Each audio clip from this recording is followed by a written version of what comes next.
दोस्तों, जयपुर से बड़ी राजनीतिक टक्कर की एक तस्वीर सामने आ रही है। कांग्रेस के आरोप और सरकार का तीखा पलटवार। किसानों पर लाठीचार्ज और खाद की किल्लत के दावों को राजस्थान के कृषि मंत्री डॉक्टर किरोड़ीलाल मीणा ने एक एक बिंदु पर तथ्य रखकर सिरे से खारिज कर दिया। अब सवाल ये है, क्या खाद संकट हकीकत है या सियासी भ्रम है? जयपुर के पंत कृषि भवन से सरकार का स्पष्ट संदेश आया। कृषि मंत्री डॉक्टर किरोड़ीलाल मीणा ने कांग्रेस प्रदेशाध्यक्ष गोविंद सिंह डोटासरा के आरोपों को राजनीतिक बयानबाजी करार दिया। उन्होंने साफ शब्दों में कहा, राज्य में न खाद की कमी है, न किसानों पर किसी तरह का लाठीचार्ज हुआ। डॉक्टर मीणा ने कहा कि पिछली कांग्रेस सरकार के कार्यकाल में किसानों को लंबी कतारों में खड़ा होना पड़ा, कड़ाके की ठंड में खाद के लिए संघर्ष करना पड़ा, लेकिन मौजूदा सरकार में ऐसी एक भी घटना दर्ज नहीं हुई है। कृषि मंत्री ने बताया कि अब किसानों को सॉइल हेल्थ कार्ड की रिपोर्ट के अनुसार खाद दी जा रही है। इस व्यवस्था से ना तो जरूरत से ज्यादा खाद मिल रही है और ना ही किसी किसान के साथ भेदभाव हो रहा है। पूरा विवरण तंत्र पारदर्शी है। डॉक्टर किरोड़ीलाल मीणा ने साफ कहा, कालाबाजारी और यूरिया डायवर्जन पर सरकार जीरो टॉलरेंस की नीति पर काम कर रही है। उर्वरकों की दैनिक निगरानी की जा रही है। जहां जरूरत ज्यादा है वहां प्राथमिकता के आधार पर सप्लाई पहुंचाई जा रही है।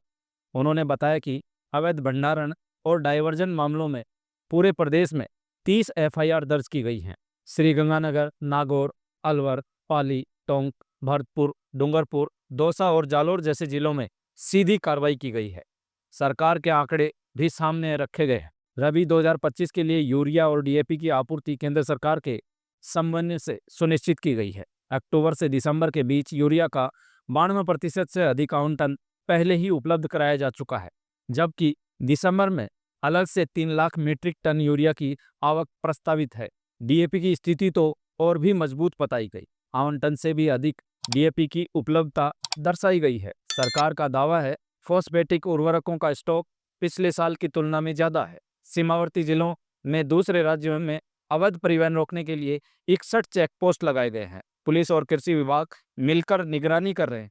अब तक नियम उल्लंघन पर 89 एफआईआर दर्ज हो चुकी हैं और 97 लाइसेंस निलंबित या रद्द किए जा चुके हैं। कृषि मंत्री का स्पष्ट संदेश है, किसानों को डराने वाले आरोपों से नहीं, तथ्यों से काम लिया जाए। राजस्थान में खाद है, व्यवस्था है और शक्ति भी है।